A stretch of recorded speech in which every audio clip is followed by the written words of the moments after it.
यह है चार्ली, जिसका आईक्यू लेवल 200 है, जो कि सीआईए के लिए काम करता है। उसकी बीवी आज लंदन जा रही है। उसकी बीवी के जाने के बाद वो भी ऑफिस जाता है, जहाँ उसकी भयंकर वाली चेकिंग होती है। फिर जब वो काम कर रहा होता है, तभी सीआईए के सर्वर के अंदर एक हैकर घुस जाता है, जिसका लोकेशन चार्ली अगले ही सेकंड पता लगा लेता है, जो कि टर्की में होता है। हैकर उसे बताता है कि जो उसके ऊपर 2 बॉस हैं वो गद्दार, उसके ऊपर जो डेप्यूटी एलिजाबेथ है वो बहुत अच्छी है। और वो हैकर उसे ये भी बताता है कि जो सीआईए का मास्टर कंप्यूटर है वो स्टोरेज रूम में है।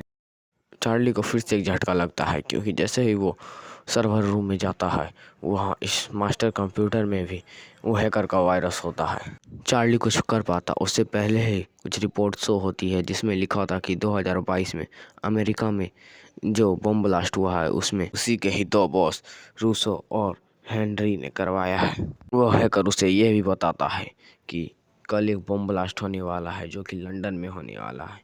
चार्ली ये सुन के डर जाता है, क्योंकि उसकी बीवी भी लंदन में ही है। वो दौड़ा दौड़ा रूसो के पास जाता है और वो बताता है कि लंदन में कल एक ब्लास्ट होने वाला है। रूसो बोलता है कि तुम घर जाके सो जाओ, क्योंकि ऐसा कुछ नहीं होने वाला। अगर ऐसा कुछ होगा भी तो हम लोग उसे संभाल लेंगे।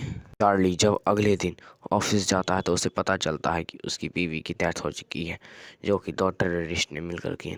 कुछ दिन तो चार्ली अपने घर से ही बाहर नहीं निकलता है, कि उसे अपनी बीवी की याद आ रही होती है। फिर वो अपने बॉस रूसो से कहता है कि मैं तो अपनी बीवी को मरने से नहीं बचा पाया, लेकिन जो टेररिस्ट मेरी बीवी को मार के भागे हैं मैं उन्हें जरूर पकड़ूं। लेकिन रूसो कहता है कि वो अच्छे से भागना जानते हैं, हम उन्हें नहीं पकड़ सकता। चार्ली समझ जाता है कि ये दोनों बॉस बिक चुके हैं। उसके आगे हम अगले पार्ट में देखेंगे क्या चार्ली अपनी बीवी का बदला इन दोनों बॉसों से लेगा।